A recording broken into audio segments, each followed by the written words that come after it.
Student, ज्ञान निकेतन educational care channel में आपका स्वागत है।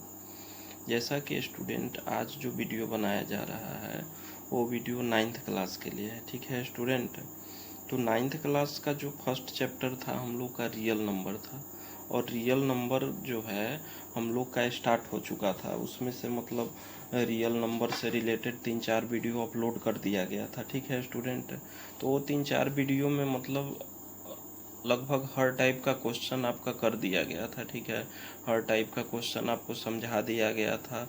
HW भी आपको मतलब ग्रुप में दे दिया गया था। ठीक है, उसके बाद जो स्टूडेंट 1-2 टाइप का क्वेश्चन बच गया था। ठीक है, वो टाइप का क्वेश्चन क्या था कि जैसे इरेशनल नंबर को नंबर लाइन पर रिप्रेजेंट करना था। ठीक है, जैसे एक नंबर लाइन पर रिप्रेजेंट करने के लिए हम लोग पहले पढ़े भी थे, वो था रेशनल नंबर को रिप्रेजेंट करने के लिए।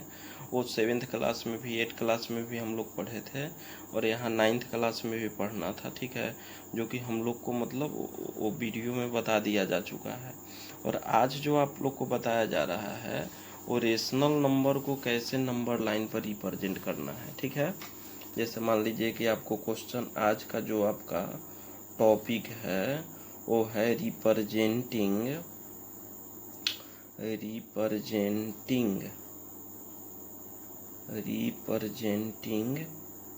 इरेशनल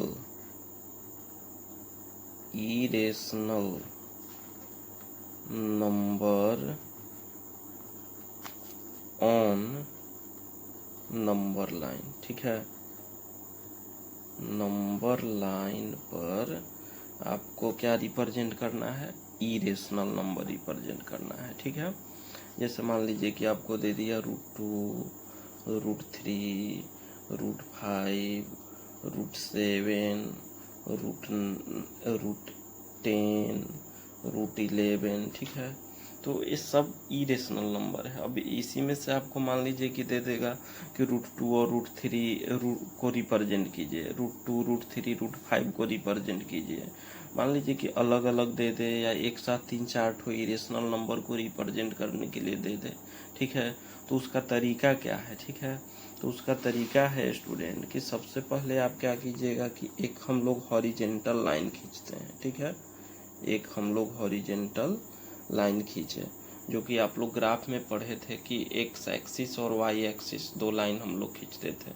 एक्स एक्सिस मतलब हॉरिजेंटल लाइन हो गया, और वाई एक्सिस मतलब आपका जो क्या वर्टिकल लाइन हो गया। ठीक है ना, तो यहाँ पे आपको क्या करना है कि एक्स डैश मतलब एक लाइन खींच लेना है। ठीक है, और मान लीजिए कि उसका जो है ओ आपका ऑरिजिन पॉइंट है। ऑरिजिन पॉइंट पढ़े थे ना आप लोग कोऑर्डिनेट ज्योमेट्री में, कि ऑरिजिन पॉइंट का जो कोऑर्डिनेट होता है वो क्या होता है, 0 0 होता है। ठीक है, तो अब क्या करना है कि ओ से जो है आपको एक लाइन मतलब ओ से जो है आपको एक आर्क लेना है। ठीक है, वो आर्क मतलब मान लेना है आपको 1 यूनिट। ठीक है, लेकिन अब मान लीजिए कि आप 1 सेंटीमीटर का डिस्टेंस लीजिएगा तो बहुत ही छोटा आएगा। ठीक है, इसलिए हम लोग अपने सुविधा के अनुसार क्या करते हैं कि जो आर्क लेते हैं वो 3 सेंटीमीटर या 4 सेंटीमीटर का एक आर्क ले लेते हैं। ठीक है, लेकिन उसको हम लोग मान लेते हैं 1 यूनिट। ठीक है, तो मान लीजिए कि आप वो 3 सेंटीमीटर आर्क लेके एक यहाँ पे क्या कीजिए कि आप पॉइंट ले लीजिए या आर्क यहाँ पे कटा लीजिए। ठीक है, और ए जो आपका हो गया वो क्या हो गया, ए नेम दे दिए हम लोग इसका। ठीक है, समझ गए स्टूडेंट, उसका नेम हम लोग क्या दे दिए, ए दे दिए। अब क्या करना है कि ए पर आपको 90 डिग्री का एंगल बनाना है। ठीक है, अब यहाँ जो 90 डिग्री का एंगल बनाना है उसमें आपको कोई रिस्ट्रिक्शन नहीं है। ठीक है, आप प्रोटेक्टर से बनाइए या आप कंपास से बनाइए, वो आपके इच्छा पर डिपेंड करता है। ठीक है, अगर आपको लग रहा है कि हम कंपास से सूटेबल हैं तो कंपास से आप बना सकते हैं। आपको अगर लग रहा है कि हम प्रोटेक्टर से यहाँ पे मतलब एबल हैं तो आप प्रोटेक्टर से बनाइए, वो कोई दिक्कत नहीं है। ठीक है, तो ए पर हम लोग क्या कर लिए कि एक 90 डिग्री का एंगल बना लिए। ठीक है, उसके बाद हम लोग क्या करते हैं स्टूडेंट कि जितना OA का डिस्टेंस है, ठीक है, उतना ही डिस्टेंस लेके एक आर्क हम ए से कटाते हैं। मान लीजिए कि ओ ए का जो डिस्टेंस है वो 3 सेंटीमीटर हम लोग लिए थे, तो उतना ही डिस्टेंस लेके एक आर्क हम लोग कटा लिए और इसका नेम दे दिए बी। ठीक है, अब हम लोग क्या करते हैं, समझ रहे हैं स्टूडेंट, मतलब जितना डिस्टेंस आप ओ ए का लीजिएगा उतना ही डिस्टेंस ए बी का रहेगा। ठीक है, अगर ओ ए इक्वल आप 5 cm लिए हैं तो ए बी भी आपका क्या रहेगा, 5 cm रहेगा। ओ ए अगर आप 3 लिए हैं तो ए बी भी आपका 3 रहेगा। ठीक है, आर्क लेना है, ठीक है ना, आर्क जो कंपास रहता है ना उससे आर्क लेके हम कटाएंगे। ठीक है, उसके बाद आपको क्या करना है कि ओ से बी को मिला दीजिए। ठीक है, अब क्या करेंगे कि ओ बी के बराबर हम एक आर्क लेके और इस तरह से एक ऐसे लाइन खींचेंगे। ठीक है, और ए जहाँ पे कटेगा वही आपका क्या होगा, √2 होगा। ठीक है, समझ गए स्टूडेंट, ओ से बी को मिला देना है। क्या किए हम लोग, पहले ओ ए इक्वल एक लाइन खींचे जिसका लेंथ है 3 सेंटीमीटर और ए पर 90 डिग्री का एंगल बनाए और वो क्या किए कि 3 सेंटीमीटर के आर्क लेके ए से मतलब कटाएं और जहाँ पे कटा वहाँ पे नेम दे दिए बी। उसके बाद हम लोग क्या कर दिए कि ओ से बी को मिला दिए। अब ओ बी के इक्वल आर्क लेके एक आर्क हम लोग खींचे जो एक्स डैश, मतलब जो हम लोग एक्स एक्सिस एक लाइन खींचे थे। ठीक है, उसको सी पॉइंट पे काटा। ठीक है ना, और उस पॉइंट जो सी है वही आपको √2 को क्या करेगा, डिनोट करेगा। कैसे करेगा, सबसे पहले तो आपको यहाँ पे क्या कर लेना है कि हम क्या बोले थे कि आप जो है लाइन वहाँ से जो आर्क लिए हैं वो आर्क 3 सेंटीमीटर 4 सेंटीमीटर अपने सुविधा अनुसार ले सकते हैं, लेकिन उसको मानना है कितना, 1 यूनिट मानना है। तो यहाँ हम लिख सकते हैं कि suppose that O A equal A B equal आप क्या लिख सकते हैं, 1 यूनिट्स। ठीक है, माने इसको हम लोग कितना मान लिए हैं, 1 यूनिट्स। ठीक है, और ए भी हम लोग का क्या है, 1 यूनिट्स है। ठीक है ना, अब आप पढ़े थे राइट एंगल ट्रायंगल में एक मतलब पाइथागोरस थ्योरम पढ़े थे। तो पाइथागोरस थ्योरम के अनुसार आप पढ़े थे कि कोई भी राइट एंगल ट्रायंगल में हाइपोटेनस का स्क्वायर परपेंडिकुलर का स्क्वायर प्लस बेस के स्क्वायर का क्या होता है, इक्वल होता है। ठीक है, तो आप थोड़ा सा ध्यान दीजिएगा कि in triangle O A B, देखिए ओ ए बी है, ओ ए बी में आपका ओ बी इक्वल क्या हो जाएगा, ओ बी हाइपोटेनस है। हम पहचानने के लिए भी बताए थे कि जो 90 के सामने वाला रहेगा वो हाइपोटेनस और जो 90 एंगल बनाने वाला साइड है उसमें से एक आपका परपेंडिकुलर और एक क्या हो जाएगा, बेस।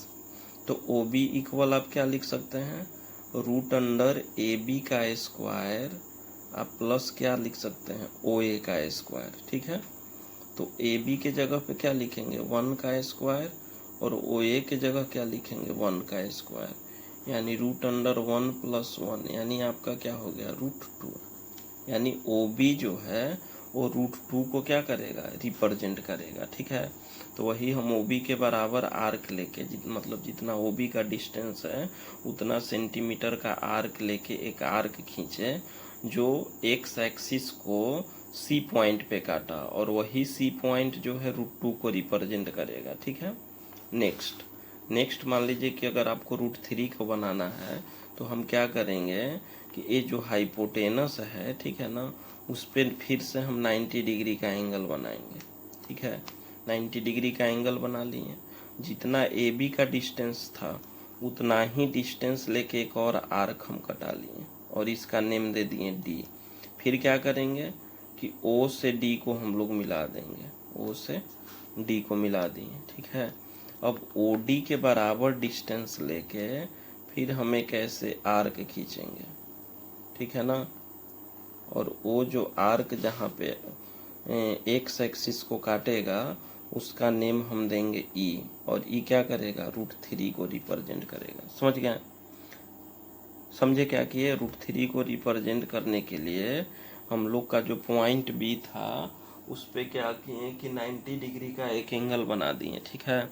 और 90 डिग्री एंगल बनाने के बाद क्या किए कि ए बी का जितना डिस्टेंस था उतना ही डिस्टेंस लेके बी से एक आर्क कटाएं, और जहाँ पे कटा उसका नेम दे दिए डी। और फिर क्या किए कि ओ से डी को मिला दिए और ओ डी डिस्टेंस के बराबर एक आर्क लेके आर्क खींचे, जो एक्स एक्सिस को ई पॉइंट पे काटा, ठीक है। जो हॉरिजेंटल लाइन खींचे थे उसको ई पॉइंट पे काटा, और वो जो ई पॉइंट है आपका √3 को रिप्रेजेंट करेगा, ठीक है। उसी तरह से √5, √6, √7 जो भी आपको बनाना है आप 90 डिग्री का एंगल बनाते जाइए। और ध्यान देना है कि जो भी हम लोग 90 डिग्री का एंगल बनाएंगे वो हाइपोटेनस पर बनाना है, ठीक है। क्योंकि हम लोग पहले ही आप लोग को बता चुके हैं कि कोई भी राइट एंगल ट्रायंगल में जो हाइपोटेनस होता है वो 90 के सामने वाला जो साइड होता है वही क्या होगा, हाइपोटेनस होगा, ठीक है। इस तरह से आप √5, √7, √10, √11 तक भी आप रिप्रेजेंट कर सकते हैं, ठीक है। तो आशा है कि स्टूडेंट आप लोग समझ गए होंगे क्या करना है इसमें। यहाँ पे जो है थोड़ा सा मतलब बहुत स्टूडेंट को कन्फ्यूजन होता है कि सर हम 3 सेंटीमीटर लिए और 1 सेंटीमीटर मान लिए। तो देखिए वो क्या है कि मान लीजिए कि जैसे 1 सेंटीमीटर के आपको लाइन खींचना है, तो उसमें जो आप लाइन खींचेगा तो बहुत छोटा हो जाएगा, ठीक है। अब इतना छोटा होगा कि हम लोग को ड्रॉ करने में परेशानी होगा, इसलिए हम लोग क्या करते हैं कि अपने सुविधा अनुसार 3 सेंटीमीटर 4 सेंटीमीटर का वहाँ पे आर्क लेके एक लाइन खींच लेते हैं, ठीक है ना। और हम आपको बताए थे कि जितना आपका बेस रहेगा उतना ही परपेंडिकुलर रखना है, ठीक है। जैसे आप लोग पढ़े होंगे आइसोसेलस राइट एंगल ट्रायंगल, तो आइसोसेलस राइट एंगल ट्रायंगल का प्रॉपर्टी था उसका परपेंडिकुलर और बेस दोनों क्या होता है, इक्वल होता है। तो यहाँ पे जो है आइसोसेलस राइट एंगल ट्रायंगल ही आपको क्या करना है, खींचना है, ठीक है स्टूडेंट। तो एक टाइप का ये है, आशा है कि आप लोग समझ गए होंगे। दूसरा टाइप का जो है कभी कभी आप लोग को दे देता है कि रिप्रेजेंट, जो सेकेंड टाइप का जो क्वेश्चन है उसमें कभी कभी आप लोग को दे देता है कि रिप्रेजेंट √8.5 ऑन नंबर लाइन, ठीक है। 8.5 ऑन नंबर लाइन। अब देखिए यहाँ पे जो अगर √8 स्टूडेंट को दे दिया तो वो उसको क्लियरली कर लेंगे, लेकिन अब यहाँ √8.5 दे दिया तो स्टूडेंट को प्रॉब्लम क्रिएट करने लगता है। तो इसका कुछ मतलब एकदम आसान है, ठीक है ना। आप क्या कीजिए कि पहले रूट के अंदर जितना भी वैल्यू दिया हुआ है उतना सेंटीमीटर का एक लाइन खींचिए। तो 8.5 दिया हुआ है तो हम लोग क्या करेंगे कि 8.5 सेंटीमीटर का पहले एक लाइन खींचेंगे, ठीक है। उसका नेम दे दिए ए बी। इसका जो लेंथ हो गया आपका क्या हो गया, 8.5 सेंटीमीटर, ठीक है। उसके बाद क्या करना है कि जो बी है वो बी ए बी को मतलब 1 सेंटीमीटर और एक्सटेंड कर देना है, 1 सेंटीमीटर और एक्सटेंड कर देना है, माने उसको 1 सेंटीमीटर और बढ़ा देना है। और उसका नाम ले लीजिए आप डी, ठीक है। उसका नेम हम लोग रख दिए क्या, डी। यहाँ तक ए बी जो था 8.5 सेंटीमीटर का पहले लाइन खींचे, माने रूट के अंदर जो वैल्यू रहेगा उतना सेंटीमीटर के पहले हम लोग लाइन खींच लेंगे। तो यहाँ हम 8.5 को खींच लिए, फिर बी से डी तक 1 सेंटीमीटर हम क्या कर लिए, इंक्रीज कर लिए, ठीक है। अब उसके बाद हम लोग क्या करेंगे कि ए डी जो टोटल डिस्टेंस हो गया उसका मतलब हम लोग परपेंडिकुलर बाइसेक्टर खींचेंगे, यानी हाफ से ज़्यादा डिस्टेंस लेके ए से डी के बीच का जो डिस्टेंस है तो ए से हाफ से ज़्यादा डिस्टेंस लेके एक बार ऊपर कटाएंगे और एक बार नीचे कटाएंगे ए से, फिर उसी तरह डी से एक बार ऊपर कटाएंगे और एक बार क्या करेंगे कि आप नीचे कटा लीजिएगा, ठीक है। स्केल से आप लोग बनाइएगा, कंपास से तो और अच्छा बनेगा। हम लोग तो ऐसे ही हाथ से बना रहे हैं ना। अब ये जो आपका जो कट पॉइंट आया वो कट पॉइंट के मिलाते हुए आप क्या कीजिए कि एक लाइन खींचिए, ठीक है ना। ये दोनों कट पॉइंट मिलते हुए एक लाइन खिंचाना चाहिए। और ये जो आपका पॉइंट आ गया, ये आ गया आपका मिड पॉइंट आ गया। ठीक है, समझ के बात है। क्या करना है कि पहले 8.5 सेंटीमीटर का एक लाइन खींच लेना है। रूट के अंदर जो भी वैल्यू दिया हुआ है उसको फिर 1 सेंटीमीटर एक्सटेंड कर देना है, माने बढ़ा देना है। ठीक है, 1 सेंटीमीटर बढ़ जाएगा।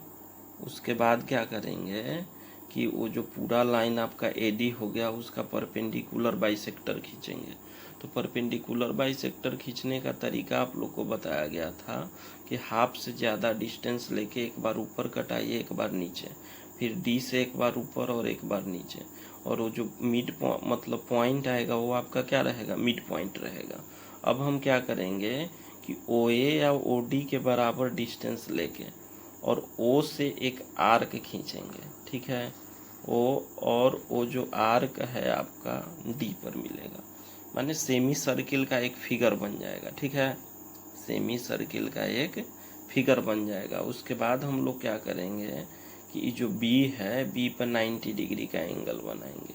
आप प्रोटेक्टर से बना लीजिए 90 डिग्री का, और उसका नेम दे दीजिए आप सी दे दीजिए, मतलब बी सी हो गया। ठीक है ना।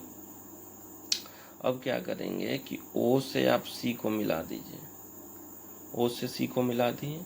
अब बी सी के बराबर डिस्टेंस, जो जितना बी सी का डिस्टेंस है उतना सेंटीमीटर का आर्क लेके और उस बी को सेंटर मान के और एक आर्क हम ऐसे खींचेंगे। ठीक है, और वो जो आर्क हम लोग का मतलब टच करेगा वो एडी के जो बढ़ा हुआ पॉइंट है, ठीक है, एडी का जो प्रोड्यूस्ड किया हुआ लाइन है उस पे टच करेगा। ठीक है, तो इसका नेम आप ले लीजिए ई। ठीक है ना, इसका नेम जो हो गया आपका क्या हो गया, ई। अब यहाँ पे जो आपका ये जो कंस्ट्रक्शन बना, मतलब ये जो नंबर लाइन पे हम लोग रिप्रेजेंट किए हैं, ठीक है ना, तो ये मतलब जो आपका बी और क्या कह सकते हैं बी डी, ये जो सॉरी बीई और जो है बीसी, ठीक है ना, ये दोनों जो है मतलब √8.5 को क्या करेगा, रिप्रेजेंट करेगा। ये जो बीई जो लाइन है और ये बीसी है। ठीक है, जैसे यहाँ तो हम मतलब स्केल्स का यूज नहीं ना किए हैं, हाथ से खींचे हैं। ठीक है, इसलिए बीई और बीसी में थोड़ा डिफरेंस दिखाई दे रहा है। बीई बड़ा लग रहा है, बीसी छोटा लग रहा है। ठीक है, लेकिन ये जो बीई और बीसी है वही आपका क्या करेगा, बीई इक्वल बीसी √8.5 को रिप्रेजेंट करेगा। ठीक है, लगभग में, यानी आप समझ गए। पहले क्या करना है कि रूट के अंदर जो वैल्यू दिया हुआ है उतना सेंटीमीटर का एक लाइन खींच लीजिए और उसका नेम दे दीजिए। हम लोग भी इसका लाइन खींचे हैं 8.5 सेंटीमीटर का, उसका नेम दिए हैं ए बी। ठीक है, फिर क्या किए कि बी से मतलब डी तक 1 सेंटीमीटर हम लोग क्या किए, वो लाइन को एक्सटेंड कर लिए, मतलब उसको बढ़ा दिए। ठीक है, उसके बाद हम लोग क्या किए कि जो ए डी आपका लाइन सेगमेंट बन गया उसका हम लोग परपेंडिकुलर बाइसेक्टर खींचे, मतलब उसको बाइसेक्ट कर दिए। ठीक है, और बाइसेक्ट करने का रूल क्या था कि हाफ से ज़्यादा डिस्टेंस लेके एक बार ऊपर कटाते हैं और एक बार नीचे कटाते हैं। तो जो मिड पॉइंट आया वो मिड पॉइंट से हम ओ ए या मतलब ओ ए सॉरी 1 मिनट, ओ आपका ए पॉइंट दे दीजिए। तो ओ ए या ओ डी के बराबर डिस्टेंस लेके हम लोग क्या किए कि एक सेमी सर्किल बना दिए। ठीक है, जो कि फिगर में सेमी सर्किल नहीं लग रहा है, लेकिन जब आप लोग कंपास का यूज करके इसको खींचिएगा ना तो सेमी सर्किल बन जाएगा। ठीक है ना। अब उसके बाद क्या करना है कि जो पॉइंट बी है जहाँ से हम 1 सेंटीमीटर एक्सटेंड किए थे, उस पॉइंट बी पर आप क्या कीजिए कि 90 डिग्री का एंगल बना दीजिए। ठीक है, तो जो 90 डिग्री का आप एंगल बनाइएगा वो सेमी सर्किल को एक पॉइंट पे टच करेगा। ठीक है, और उस पॉइंट का हम लोग नेम दे दिए सी। ठीक है, उसके बाद क्या किए कि सी से जो है ओ को मतलब हम लोग मिला दिए। ठीक है ना, और बीसी के बराबर डिस्टेंस लेके, बीसी के बराबर जो डिस्टेंस है उसका हम लोग आर्क लेके और क्या किए कि एक आर्क खींचे। ठीक है ना, बी को सेंटर मान लिए और BC को मतलब BC के डिस्टेंस के बराबर एक आर्क लेके, एक आर्क जब हम लोग खींचे तो आर्क खींचने पर वो AD को प्रोड्यूस्ड करने पे जो लाइन आया ना उसी पे काटा, ठीक है। और वहाँ पे जिस पॉइंट पे काटा उसको हम लोग E से रिप्रेजेंट कर दिए, ठीक है। यानी BC और जो BE है दोनों का लेंथ क्या होगा, इक्वल होगा। यानी ये जो BC और BE है आपका √8.5 को क्या करेगा, रिप्रेजेंट करेगा। ये जो E पॉइंट है वही आपका क्या करेगा कि √8.5 को रिप्रेजेंट करेगा। समझ गए? तो आशा है स्टूडेंट कि आपको अच्छी तरह से समझ में आया होगा, ठीक है। बाकी जो है आपका 9th क्लास के लिए रियल नंबर कंप्लीट हो गया। आप लोग रिवीजन करते रहिएगा, नहीं तो फिर भूल जाइएगा, ठीक है ना। तो अगला जो मतलब आपका चैप्टर है पॉलिनोमियल, वो नेक्स्ट वीडियो में आप लोग को अपलोड किया जाएगा, उसके बारे में बताया जाएगा। So student, thanks for watching.